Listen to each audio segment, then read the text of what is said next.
Part 2. Remember how I said there are two odd things about where I live? Well, besides our night whistler, everyone in my neighborhood is really lucky. It's hard to explain, and Dad doesn't like us talking about this part much, either, but good things just seem to happen to people around here a lot. Usually, it's small things, winning a radio contest, or getting an unexpected promotion at work, or finding some arrowheads buried in the yard, you know, the authentic kind. The weather is pretty good, and there's no crime, and everybody's gardens bloom extra bright in the fall. A million little blessings, I've heard my mom say about living here. But the main reason we stay here, why we moved here in the first place, is my sister Nola. She was born very sick, something with her lungs.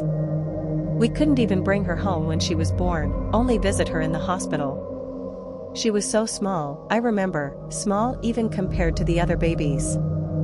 A machine had to breathe for her.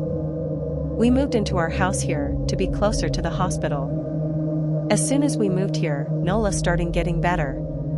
The doctors couldn't figure it out, they chalked it up to whatever they were doing, but we all could tell they were confused. But my parents knew, even I knew, Nola getting better was just another of the million little blessings we got for living in our neighborhood. So that's why we stayed even after we found out that, for every small miracle that happens here every day, now and then, some bad things happen. But they only happen if you look for the whistler. See, our neighborhood has a welcoming committee.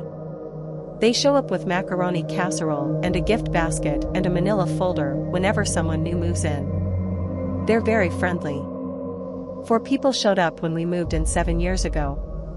The committee made small talk, gave me a Snickers bar, and took turns holding Nola. It was her first week out of the hospital, so they were extra careful.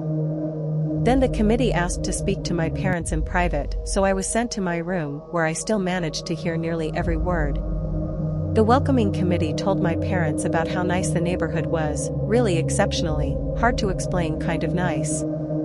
And then they told my parents about the even harder to explain whistling that happened every morning at 3:03 and ended at the tick of 3:05. The group, our new neighbors, warned my parents that the whistling was quiet, would never harm or hurt us, as long as we didn't look for what was making the sound.